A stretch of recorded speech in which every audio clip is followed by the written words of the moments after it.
우리의 힘이 되신 하나님 안에서 우리 모든 성도가 굳건하게 서시기를 축복합니다. 다 잘 계셨습니까? 아유, 목사님 매주 보는데 뭘 또 그렇게 묻습니까? 이렇게 생각하시는 분이 계시겠지만 오늘 여기 오신 분 중에 오랜만에 보는 분이 있거든요. 한 2년 만에 아니면 한 3년 만에 그래서 제가 잘 계셨냐고 여쭤보는 겁니다. 오늘 일부 예배 끝나고 가시는 분 중에도 코로나에 못 오시다가 오늘 이렇게 오셨노라고 말씀하는 분들이 계셨거든요. 그동안 하나님께서 우리들을 품어주시고 보호해 주신 거 우리 하나님께 영광 올려드립니다. 오늘은 또 우리 영락교회 성도들의 만남 주일로 정했는데 여러분들의 신앙과 삶의 가정에 하나님의 만복이 함께 하시기를 축복합니다. 이렇게만 인사하면 우리 교회 오늘 단위로 오신 분들은 굉장히 섭섭하실 것 같으니까 방문해서 오신 분들에게도 동일한 하나님의 은총을 기원합니다. 이제 부스에 가셔서 여러분들이 교제도 하실 텐데 오늘 부탁하는 게 하나 있어요. 이게 뭐냐 하면은 지금 우리나라가 저출산 문제로 굉장히 어렵잖아요. 근데 이제 아기를 낳아도 돌봐줄 데가 없다. 이게 현실적인 어려움인데 저 지방에 가면은 아기를 낳아도 어디 맡길 데가 없어요. 어린이집도 없고 뭐 이렇게. 근데 지방에는 교회가 있지 않습니까? 교회에다가 맡기면 교회에서 잘 돌봐주고 이렇게 할 수 있는데 뭐 종교 편향 이런 것 때문에 교회에서 맡으면 안 된다. 시설도 좋고 다 있는데 이런 이상한 제도를 하고 있어요. 그래서 우리가 그런 걸 떠나서 누구든지 자녀를 낳으면 아이들을 맡겨 키울 수 있는 그런 제도 보완을 위해서 법제화를 좀 해야 되겠다 해서 서명을 받고 있어요. 그래서 한 100만 명 정도는 서명을 해가지고 우리가 국회에다 청원을 하려고 하니까 여러분들이 가서 다 이렇게 좀 서명을 해주시기 바랍니다. 나는 이제 나이 먹어서 애를 안 낳아요. 그러지 마시고 다 아셨죠?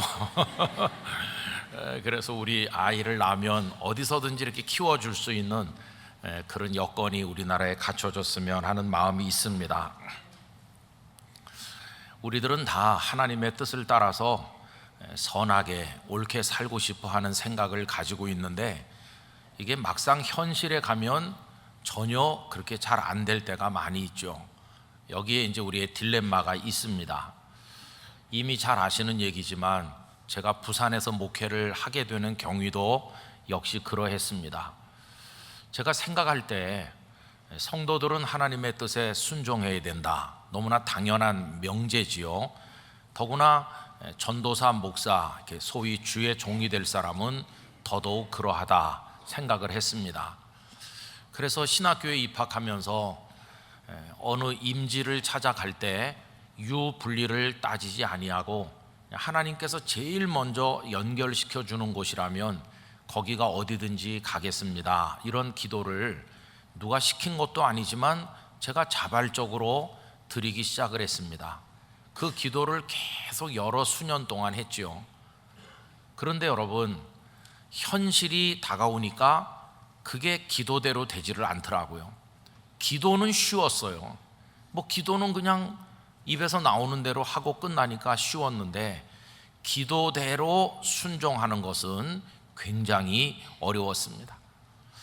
이제 부산의 그 교회에서 저를 오라고 하셨을 때 그 기도대로라면 당장 갔어야 되는데 저는 바로 거절했어요. 나이가 어리다, 경험이 일천하다 등등의 핑계를 대면서 바로 거절했습니다. 기도는 수년 동안 하고 그걸 손바닥 뒤집듯 뒤집는 데는 몇 분 안 걸렸어요. 이게 부족한 저의 모습이죠. 우여곡절 끝에 결국은 그 교회 가서 목회를 이제 하게 되었습니다만은 그 과정을 통해서 참 깨달은 게 많습니다. 나라고 하는 존재는 마음에 어떤 소원이 있어도 현실에 부딪히면은 그것을 다 포기하는 어리석기도 하고 연약하기도 한 존재구나. 저 자신에 대한 깨달음을 가지게 된 것이고요. 또 하나는 순종의 각오가 들어있지 않은 기도는 아무리 오랫동안 기도를 해도 그건 하나님을 기만하는 것이지 온전한 기도는 아니라는 사실을 알게 됐습니다. 여러분, 우리가 아무리 수년 동안을 반복적으로 집중해서 기도를 한다고 해도 순종할 마음의 준비가 없이 하는 기도는 기도가 아니에요. 나중에 손바닥 뒤집듯이 다 바꿔버리고 마니까 이걸 어떻게 온전한 기도라고 할 수 있겠습니까? 그래서 그 다음부터는 순종할 각오가 없는 값싼 기도는 하나님 앞에 드리지 않아야 되겠다, 이런 생각도 하기도 하였습니다. 바벨론의 포로로 끌려간 유다 백성들이 그와 비슷합니다. 이미 아시는 것처럼 남한국 유다는 바벨론에게 멸망했지요. BC 605년 1차 침공, BC 597년 2차 침공, 그러다가 BC 586년에 예루살렘이 함락되면서 완전히 멸망했습니다. 그 1차, 2차 침공 때, 그리고 멸망할 때 무수하게 많은 사람들이 포로로 끌려갔습니다. 여러분, 포로로 끌려간 백성들의 간절한 소원이 뭐였겠습니까? 다른 게 아니죠. 언제 이 포로 상태에서 풀려나서 그렇게 그리워하는 고국 땅에, 예루살렘에 돌아갈 수 있을 것인가? 그게 그들이 학수고대하는 것이고, 얼마나 많은 시간 동안 눈물을 뿌리면서 하나님 앞에 기도했겠어요. 그러다가 연세가 많아서 그 땅에서 세상 떠나시는 분들은 얼마나 원통했겠습니까? 아마 임종을 하면서 자녀에게 말했겠죠. 이 애비는 여기서 이렇게 생을 마감하는데 너무도 원통하다. 그 예루살렘, 우리 고향 땅, 거기 보지 못하고 이대로 가는데 하나님이 우리 백성을 버리지 않으실 테니까 언젠가 우리를 돌아가게 할 날이 올 텐데 제발 부탁하는데 너는 꼭 돌아가라. 돌아가서 성전을 재건하고 하나님의 백성으로 살아라. 이렇게 유언하지 않았겠어요? 그러면 그 자녀들은 걱정 마십시오, 반드시 우리가 돌아가겠습니다, 이렇게 했겠죠. 그런데 여러분, 이게 그렇게 쉽게 된 게 아닙니다. 그렇게 돌아갈 날을 기다리고 눈물 뿌리면서 긴 세월을 기도를 했는데 어느 날 믿기 어려운 소식이 전해졌어요. 페르시아의 고레스 왕이 유다 백성들은 다 돌아가서 성전을 재건하라, 그런 깜짝 놀랄 명령을 내린 것입니다. 그 말씀이 에스라 1장 1절 이하에 나오는데 제가 읽어드리도록 하겠습니다. 바사왕 고레스 원년에 여호와께서 예레미야의 입을 통하여 하신 말씀을 이루게 하시려고 바사왕 고레스의 마음을 감동시키심에 그가 온 나라에 공포도 하고 조소도 내려 이르되, 바사왕 고레스는 말하노니 하늘의 하나님 여호와께서 세상 모든 나라를 내게 주셨고 나에게 명령하사 유다 예루살렘의 성전을 건축하라 하셨나니 이스라엘의 하나님은 참 신이시라. 너희 중에 그의 백성 된 자는 다 유다 예루살렘으로 올라가서 이스라엘의 하나님 여호와의 성전을 건축하라. 그는 예루살렘에 계신 하나님이시니라. 여러분, 이게 하달됐을 때 그 유다 포로들은 이게 꿈인가 생신가 얼마나 흥분하고 기뻐했겠어요. 막 얼싸안고 눈물을 흘리며 춤을 추고 기뻐했겠죠. 그들의 그 감격이 시편 126편 1절 2절에 잘 표현되어 있죠. 여호와께서 시온의 포로를 돌려보내실 때에 우리는 꿈꾸는 것 같았도다. 그때 우리 입에는 웃음이 가득하고 우리 혀에는 찬양이 찼었도다. 그때 문 나라 가운데서 말하기를 여호와께서 그들을 위하여 큰 일을 행하셨다 하였도다. 백성들이 얼마나 기뻐하는지 감격했을 거예요. 자, 그러면 여러분, 그 다음에 어떻게 됐나요? 그렇게 돌아갈 날을 기다리고 눈물을 흘려 기도했으면, 이제 돌아갈 수 있게 됐으면 모든 유다 포로들이 다 준비해가지고 예루살렘으로 갔어야 되잖아요.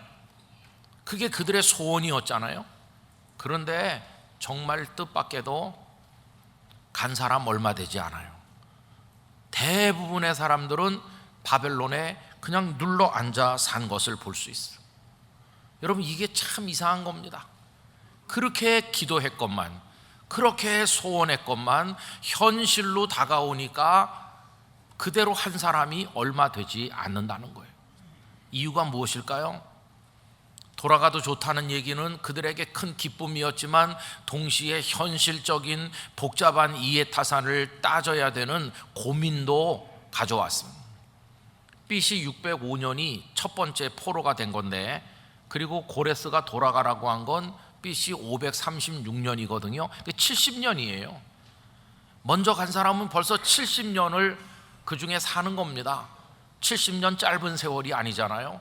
벌써 거기서 자식들이 여러 태어났고 그렇게 고통받았지만 이제는 자리 잡고 돈도 벌었고 부자 소리도 듣게 됐고 안락하게 살고 있는데, 이거 어떻게 다 놓고 갑니까? 어떻게 생활 터전 포기하고 돌아가겠나요? 더군다나 예루살렘은 어떤 곳입니까? 무너진 이후로 완전히 방치돼 가지고 짐승들이나 오가는 폐허로 변해 있는데, 거기 돌아가면 맨 땅에서 다시 시작해야 되는데 그 고생을 누가 감당하겠어요? 더군다나 바벨론 땅에서 태어난 사람들은요, 아무 정이 없어요. 여러분, 내일 아침에라도 우리 대한민국과 저 북한이 통일된다고 가정해 보세요. 지금 같아선 다 휴전선 넘어 고향 땅으로 갈 것 같지만 그렇지 않을걸요. 거기 무슨 정이 있습니까? 우리 할아버지가 신우주에 사셨대. 우리 아버지가 평양에 흥남에 저 청진에 사셨대. 그렇다 할지라도 여기서 태어난 후손들이 무슨 그 땅에 대한 정이 있나요? 나는 여기가 좋죠. 여기 다 터졌고 그거랑 비슷해요. 그래서 여러분, 돌아갈 사람들이, 모든 백성이 다 돌아갈 사람들이 됐어야 될 것 같은데 의외로 일부만 돌아왔다는 사실을 우리가 알 수 있는 것이죠. 일부만 돌아왔어. 저는 예루살렘에 돌아온 그들, 바벨론 땅에 그동안에 마련한 삶의 터전을 다 포기하고 진보다리를 짊어지고 출발한 그 사람들은 위대한 사람들이라고 생각합니다. 그들은 마치 그들의 조상 아브라함과 같은 믿음과 순종의 용기를 가진 사람들이라고 할 수 있어요. 일찍이 하나님께서 아브라함에게 말씀하셨죠. 너는 너의 본토 친척 아비 집을 다 떠나서 내가 네게 지시할 땅으로 가라.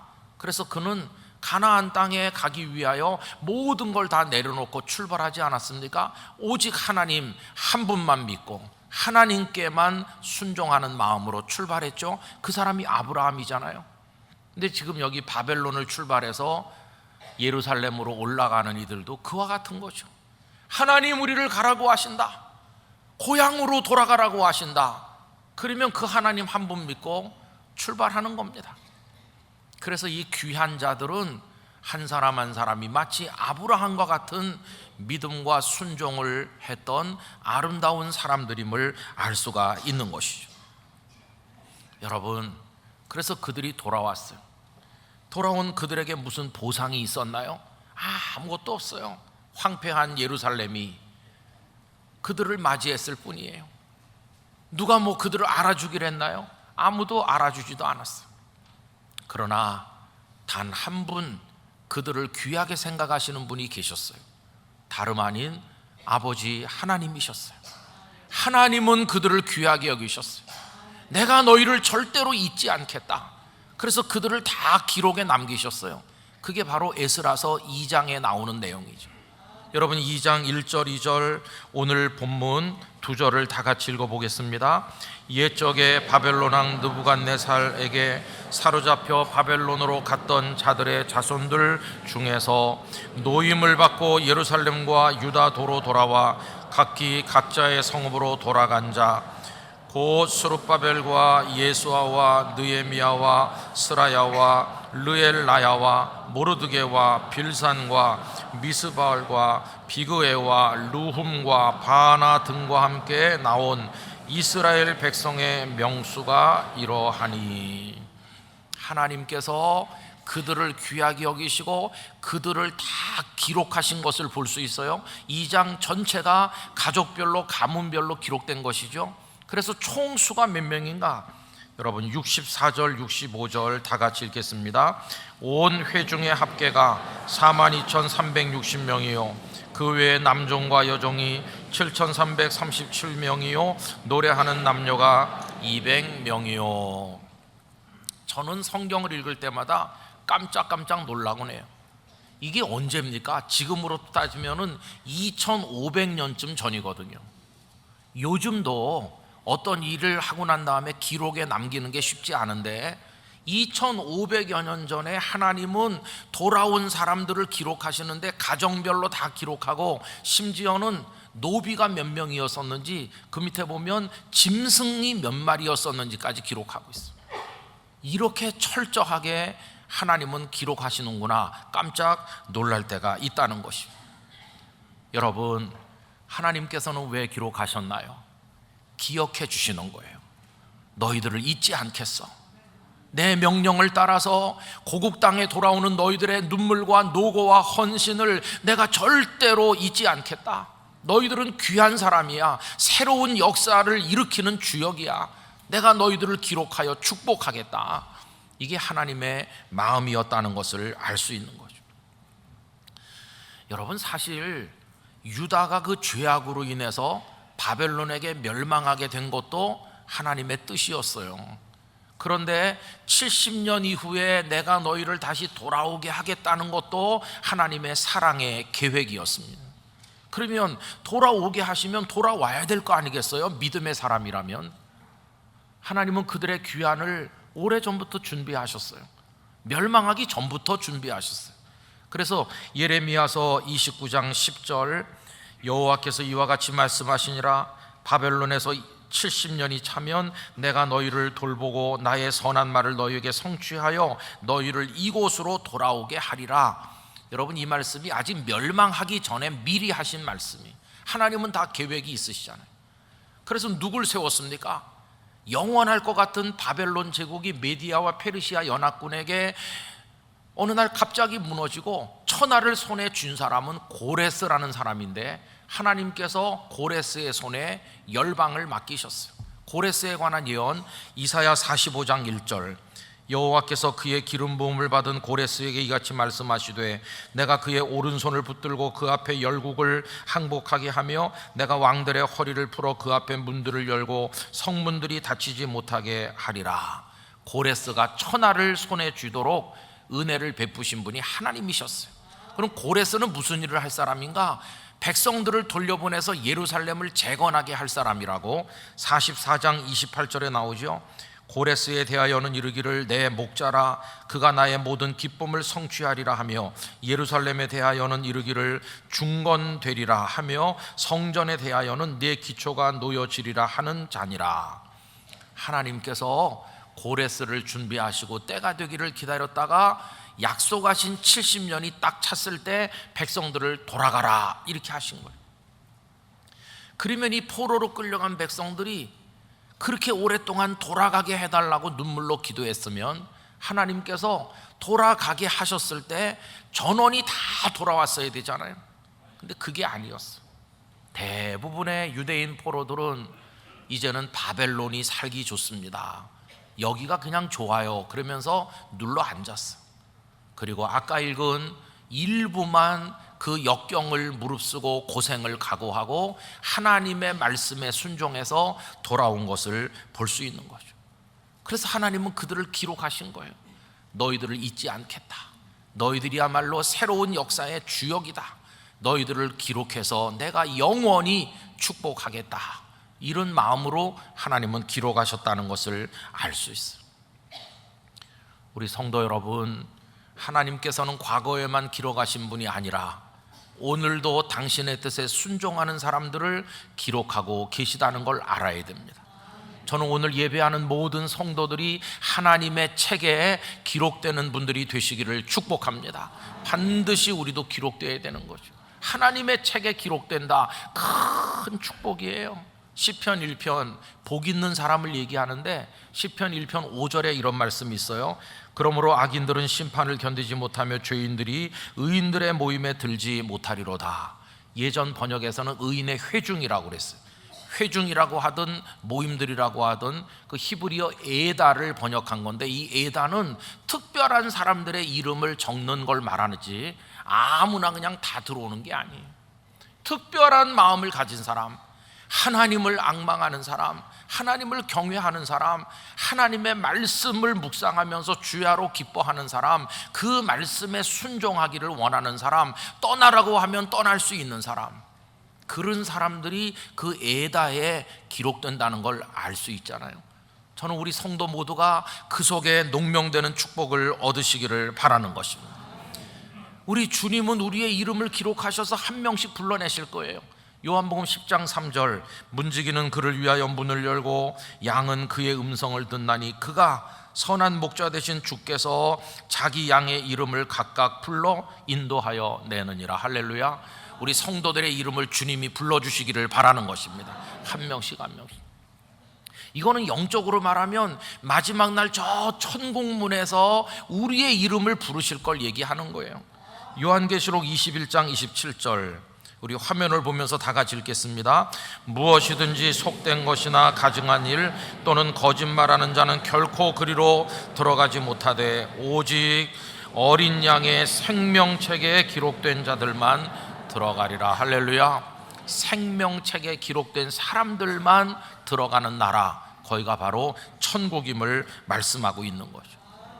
성도 여러분, 다 영락교회 교적부에 여러분들의 이름 세 글자, 두 글자 기록되어 계시죠? 근데 영락교회 교적부에 기록된 거 가지고 천국에 가는 게 아닙니다. 하늘나라 생명책에 이름이 기록돼야 돼요. 하나님의 말씀에 순종해서, 자 이제는 예루살렘으로 가라 그러면 고생스러워도 역경이 예상되더라도 가야 되는 것이고, 오라 그러면 와야 되는 것이고, 그게 우리가 하나님을 경외하는 믿음의 방식인 것이죠. 여러분, 누가 기록됩니까? 그 하나님의 말씀에 따라 귀환한 사람들만 여기 기록되고 있는 거예요. 바벨론이 좋아요 그러면서 풍요로운 땅, 자신의 이익을 따라서 주저앉은 사람은 이 명단에서 다 빠져 있다는 것을 알아야 돼요. 그들은 바벨론에서 예루살렘으로 왔다면 우리는 어떻게 해야 될까요? 우리도 이 세상이라는 죄악된 바벨론에서 출발해서 하나님의 은혜의 보좌를 향해 끊임없이 나가야 될 줄로 믿습니다. 은혜의 보좌를 향해 날마다. 근데 문제는 뭐냐 하면 사탄이 우리에게 계산기를 꺼내 들게 한다는 거예요. 야, 너 하나님 말씀 듣고 따라가 보면 고생문이 훤하다. 그 예루살렘은 다 무너진 곳이야. 여기 바벨론에 너 지금 살기 좋은데 여기 남아라. 한번 계산기 두드려 봐라. 많은 사람이 이 세상이라는 바벨론에 그냥 앉아 있는 경우가 많이 있어. 그래서 하나님의 은혜의 보좌 앞으로 돌아오질 않아요. 그냥 하나님을 모르는 건 아니에요. 포로로 남아있던 사람도 하나님을 알긴 다 알죠. 그러나 행동하지는 않죠. 오늘날도 비슷해요. 여러분, 요즘에 우리 한국 교회 성도들의 신앙의 모습은 다 바닥까지 무너졌다고 생각합니다. 옛날에 우리 선배들은 철저하고도 분명하게 믿었거든요. 옛날에는 성수주일이라는 말이 있었어요. 주일날 1시간 왔다 가는 게 아니라 온전히 하루를 주께 드린다. 월요일 아침에 중요한 시험이 있어도 주일날 공부하지 않았어요. 왜냐하면 주님께 드리는 날이다. 교회 와서 있으면서 찬송하고 기도했어요. 그리고 말씀을 읽고 기도하는 일에 아무리 어렵고 바빠도 최선을 다했어요. 그리고 경제적으로 쪼들려도 나의 감사를 하나님 앞에 표현하겠다고 예물을 정성껏 드린 데 관련된 감동적인 이야기들이 참 많아요. 근데 요새는 그렇게 하면 사람들이 광신자라고 그래요. 아니 무슨 예수를 저렇게 이상하게 믿냐고, 편하게 믿으라고 그래요. 그래서 편하게 믿는 사람이 너무 많아요. 코로나는 우리를 그냥 편하게 믿게 만들었어요. 편안하게 믿고 인터넷이 발전해가지고 하나님 나에게 뭐라고 말씀하시나 이렇게 기대하는 마음, 사모하는 마음으로 보좌 앞에 와서 엎드리는 게 아니라 이제 그런 신앙의 모습은 거의 다 없어졌고, 이제는 내가 인터넷의 바다로 들어가가지고 내 귀를 즐겁게 하는 메시지 어디 없을까 내가 찾아다니는 거예요. 나에게 말씀하시는 하나님이 아니라 내 마음에 맞는 하나님을 내가 만들고 찾아내는 거예요. 그런 이상한 방식으로 기독교 신앙이 타락해 가고 있다는 것을 알 수 있습니다. 그래서 하나님께서 예루살렘으로 가라고 하는데도 안 오는 사람 많아요. 그냥 있는 거죠. 여러분, 이렇게 하다 보니까 하나님의 명단에서 빠지는 사람이 너무나도 많아요. 저는 오늘 우리 예배하는 성도들 모두에게 부탁드립니다. 여러분, 신앙의 기본을 잘 지켜서 하나님을 믿으시기 바랍니다. 하나님의 집에 오셔서 예배하시고 하나님 말씀을 붙드시고 엎드려 기도하면서 은혜의 세계 속으로 들어가시고 하나님을 사랑하면서 세상이 어떤 방향으로 흐르든지 하나님의 말씀을 따라 흐르시기를 바랍니다. 하나님의 말씀의 방향으로 우리들은 나가야만 된다는 것이에요. 그래야 하나님의 책에 기록되는 사람이 될 수 있다는 것이에요. 여러분, 저는 오늘 우리 만남주의를 생각하면서 기도하는데 오늘 우리 성도들이 저 지방 아래에서부터 다 오시겠구나. 요 가까운데 말할 것도 없고 여기 서울 한복판에 영락교회 우리 한경직 목사님과 성도들이 지은 예배당이 턱 있고 사방에서 모여오는 모습을 상상하면서 기도하니까 이게 나중에 천국에 모여드는 모습으로 보여지더라고요. 주님이 천국문에 기다리고 계시고 구원받은 성도들이 지구촌 구석구석에서 다 이렇게 모여오잖아요. 그런 환상이 머릿속에 떠오르더라고요. 여러분, 마태복음 24장 31절에 마지막 때 주님이 그렇게 모으신다고 말씀하고 있죠. 그가 큰 나팔 소리와 함께 천사들을 보내리니 그들이 그의 택하신 자들을 하늘 이 끝에서 저 끝까지 사방에서 모으리라. 아멘. 여러분, 사방에서 모을 때 하나님의 생명책에 기록된 영락의 성도들, 오늘 예배하는 분들 다 주님 앞으로 모이시게 되기를 원하는 것입니다. 그게 우리 하나님을 믿는 방식이고 우리가 기대하는 궁극의 축복인 것이죠. 자, 그러면 여기 이렇게 예루살렘에 모인 이들이 무슨 일을 했나요? 그들은 무너진 것을 다시 세우는 재건을 했는가 하면 없던 일을 새로 시작하는 일을 하게 되었어요. 오늘 말씀 68절 69절이죠.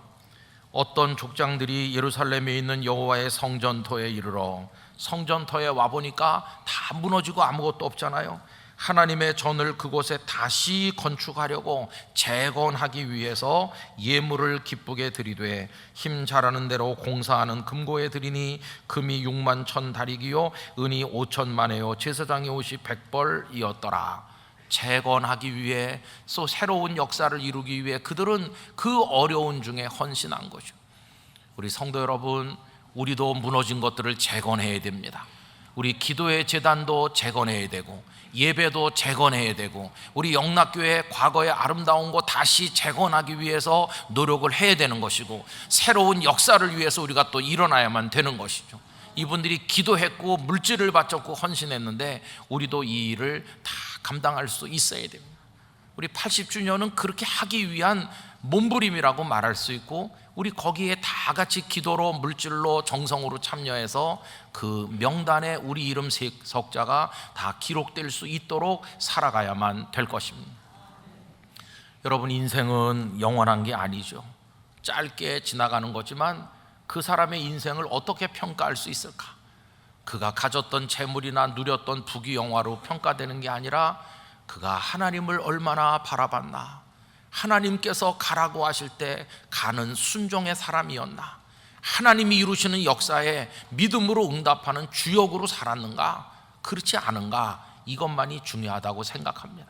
여러분, 우리 모두 허리띠를 동여매고 다시 어금니를 꽉 깨무는 각오를 가지고 내 믿음부터 재건하고 우리 가정도 다시 재건하고 하나님을 향해 나가겠습니다. 그런 마음으로 출발하는 우리 성도들이 되시기를 바라는 것입니다. 여러분들의 신앙과 삶에 우리 하나님만이 주시는 놀라운 평강과 풍성한 은혜와 축복이 함께 하시기를 진심으로 축원합니다. 기도하겠습니다. 아버지 하나님, 그렇게 오랫동안 눈물로 돌아가기를 기도했으나 하나님의 계획 가운데 막상 돌아가도록 허락되었을 때 대부분의 사람들이 주저앉았고 순종하여 돌아간 이들이 얼마 되지 않음을 저희들이 봅니다. 오늘 저희들의 모습과 같습니다. 그러나 하나님은 역경을 무릅쓰고라도 순종하여 돌아온 이들을 기록하셔서 기억해 주시고 그들을 축복하심을 봅니다. 주여, 저희들도 하나님의 책에 기록되게 하사 우리의 이름이 천국에서 불려지게 하시고 영락교회 안과 밖에서 새로운 재건과 역사 창달의 주역으로 하나님을 섬기게 하여 주시옵소서. 예수님의 이름으로 기도하옵나이다. 아멘.